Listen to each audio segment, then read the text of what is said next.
So let me give you a glimpse into my mind before we start things today. The other day I was sitting here and all of a sudden I felt like a panic rush over me, like, oh, what if for some reason my channel gets deleted or something? Not like I have any reason to be worried. I don't think there's anything on my channel, copyrighted or anything, that would cause my channel to be deleted, but I still had the worry just come out of nowhere. Because like at this point, if my channel did get deleted, who would know? Who would know when I make the new one? Because we're at what, like 400 subscribers? That's a decent amount. I've built that up over a lot of time, and if all of a sudden it's all gone like that, this could be over. So I only bring that up on this because March to October videos get more views than any videos on the channel. And the reason also I'm bringing it up is just to say, if you haven't already, which you probably haven't because my Twitter only has 5 followers, go follow me on Twitter. The link's in the description. It's at JKPerfect10. I'm not too active on there, but I'll try and be more active if more people start following me. But it's mostly just for peace of mind that if something were to happen to the channel, I don't know why it would, but if something would, then at least some people would know if I were to have to make a new one. So again, the Twitter is at JKPerfect10. Also, the Instagram is the same. The Instagram doesn't matter as much. But yeah, onto the video now. So we are kind of on a roll with this team. This might be the best position I've been in a March to October that I've ever done on the channel. We're doubling our loss total in terms of wins to this point in the season. We've got an 8-game lead on second place in the division, and then another 8.5 game buffer behind the Twins. And the team itself is looking better than ever. I mean, just look at this lineup. Look at the absolute studs on this lineup. I do, before I forget, somebody asked after the last one how the Rangers were doing when they traded away Gallo. And I don't know what they were exactly at when they traded Gallo to us, but like, man, they must have all of a sudden started getting better after they traded him. They're 7-3 in their last 10. And I think it's been about 10 games that we've had Gallo. So that's kind of interesting. But we've got, what we need to worry about right now is the Orioles. I don't know if anybody's ever said that before, needing to worry about the Orioles. But we're going to be entering this one down 1 with a little bit of a win streak on the line. We are going to have 2 on, but there's 2 outs. The White Sox are one of the hotter teams in the league right now. And for more on that, let's check in with Heidi Watney. Matt, this team is rolling of late, and they want to keep it that way. We've seen before how a hot club becomes increasingly dangerous as they continue to reel off wins. Let's see if this runaway train will pick up even more steam by coming out on top again in this one. All right, so it's Danny that's going to be stepping up to the plate. Oh, I just missed that. Oh no, I was all over that. Oh, in terms of timing at least. Man, I thought I actually did something there, but we got a clean slate. Got to get through the bottom of the 8th and put up some runs in the 9th. Giolito's still in this one, okay. All right, we got him grounding out. I probably didn't show it, but I feel like I should have struck him out. There was a couple of very close pitches that were taken. Yomer, come back. Come on, Nick. Make the play. Strong throw. Look at that defense. Nice and easy, bottom of the 8th. Now it's time to put up some runs. I'm guessing this is their closer. He seems to be alright. Doesn't get many strikeouts. But we got the top of the order to lead things off. Madrigal 8 for 14 in this series with 4 doubles. Oh no, wow. I gotta lay off that. What am I looking for? And Tim Anderson 7 for 12 with 3 bombs in the series. I'm not seeing the ball low in the zone right now. Or not even in the zone. Way out of the zone. Look at this. What am I thinking that is? Man, everything else has been so slow that 87 mile an hour sinker looked 102. Oh my god, look at that. That's too slow. You can't put me on legend difficulty and then a guy throws the ball in the 70s. That's just me complaining about being bad. We can't, what was the last time I didn't succeed in a key moment? I feel like it's been a while. Maybe I'm forgetting something, but we lose that one. We're going to get a little bit of negative momentum out of it.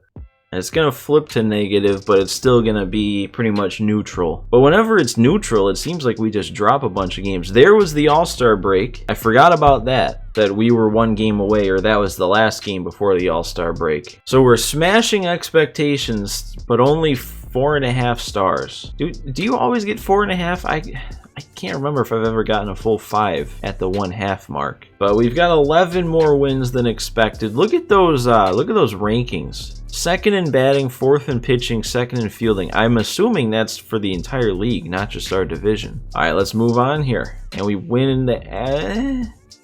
Oh, okay. Ooh, survive a close game against another top team. We might have another nail biter against Houston here. Oh, and I just realized Danny might finally be coming back down to earth. I'm going to keep my eye on that because now having Gallo and Eaton on the bench, if Danny Mendick starts slipping, Eaton might be a better option for DH. Alright, but let's get into this game against Houston. Bottom 7, so we got a runner on, nobody out in the 7th. Well, this premier matchup between 2 current division leaders has so far lived up to its billing, guys. It certainly has, Matt, and it's not hard to imagine that these 2 impressive teams could potentially meet up again in October. So it's fun to get a look at them clashing here and sizing each other up. I'm pretty sure we had the edge over the Astros in every category there. That's kind of cool. They brought in a lefty. Man, should I steal? Let's see what his delivery is. That's a slower delivery. Luis Robert gets a good jump. He could get... You know what? Let's do it. Let's chance it. Okay, literally as soon as I pressed L2, he picked off. So the CPU might be hypersensitive right now, so maybe it's not a good idea. Oh, they just pitched out to make it 2-1. Now would be the perfect time. Go! Oh, we're in there. He got a great jump, and yeah. And we walk anyway, so the steal didn't even matter. Moncada gets that one. We're gonna hold him up. No reason to risk it with nobody out. And, oh no, my Nemesis. Steve Cishek absolutely shut me down last time. Look at his season. That is a good season. Alright, come on, Vaughn. We just need to get 1 run across. A double play I'm fine with. No, dude. Nobody but Steve Cishek should be able to get away with hanging sliders, but that is literally what makes it effective against me. When he keeps the slider in the meat of the zone, it kind of looks like it's fast out of his hand, and then I swing way above it. There we go! If we can't hit him, make him walk the bases, or walk the runner in. Now we still got 1 out with the bases loaded, but now the game's tied. Oh, look at Madrigal. That is perfect. Oh, I will take the cheese every day of the week against the CPU. And let's be real, I mean that's not extremely cheesy with a guy like Madrigal. That's just what he does. Alright, anything after this is just bonus. Okay, well I would have liked some bonus. Oh, he beat it out! Oh, no way! Tip Anderson hustling down the line. I thought that was going to end the inning, but we get another run out of it. Alright, and you know what? I'm going to leave Devin Williams in. The game had him in already. This will be our first time, I think, seeing him in the Sox uniform. Oh, no. Oh, and we get him swinging on that changeup. That's nice. That's better. No! Okay. I'll be done with Devin. Oh, he went to 3rd? Alright, I trust Aaron Bummer here. Man, I can't believe we're really getting the tying run up to the plate here. Alright, that'll do. Come on. That's what I like to see. I probably got way too excited for that, but just seeing that diamond badge under the right fielder, gotta love it. And you know, I'm pretty sure this is still a save situation, right? So let's try and inflate Liam Hendriks' save count here on the season. There we go. Nice weak grounder to start. Well, we gotta make this play, Tim. Oh, that's easy. No, that was easy. I just said it. Oh, come on. He was under it. He was there. He ran it down. Alright, that should be an out, right? Yeah, thanks, Yohan. There we go. Blow it past Maldonado. We pick up our win. Look at that. I always forget how you get a ton of momentum if you make a come from behind win. For once, it actually feels like I have the Astros number. I don't know if I'm only remembering the Rangers March to October or everything as a whole, but I feel like the Astros have always been difficult in March to October. All right, this should give us, yeah, look at that. That'll give us a couple wins.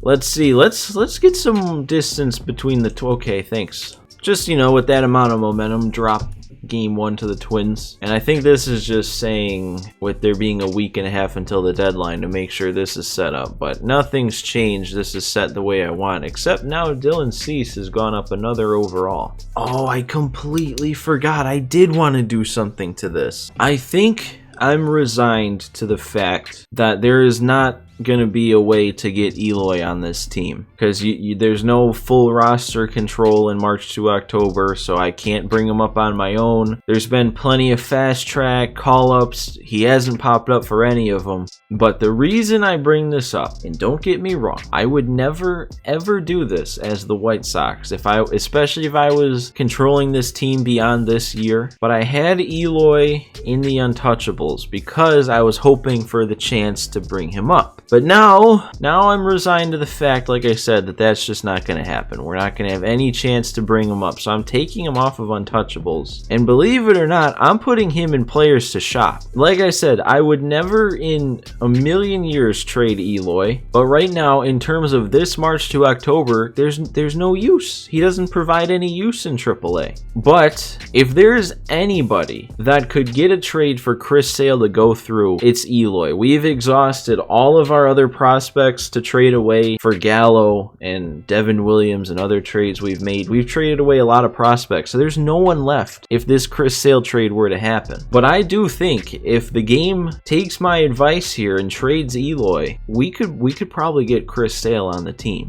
So I kind of hate to do it because I would never want to see Eloy on a different team. But I'm just thinking, realistically. There we go. There we're beating the Twins.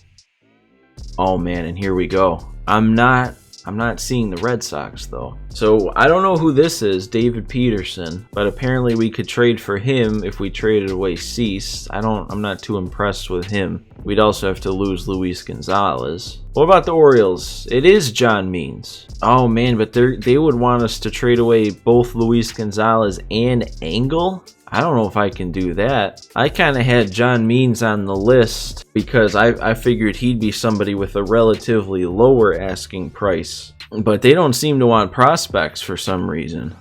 They just want the guys off my team right now. All right, what do the Tigers want? Matthew Boyd for Luis Gonzalez and Marshall. Oh, and Boyd is not doing good this year. You know what? No, I'm going to decline it. I'm going to decline it and hold out hope that we can get a bigger deal trade down the line. Like that Chris Sale one, because I'm worried if we do this now and lock it in, we're not going to get another one. But there's still like a week before the deadline, so we're gonna let things play out. Let's see what happens here. Beating the Brewers, and it looks like our key moments against the Brewers. All right, that'll be cool. It's really frustrating we had to drop 2 of 3 to the Twins when we have momentum to pick up the win.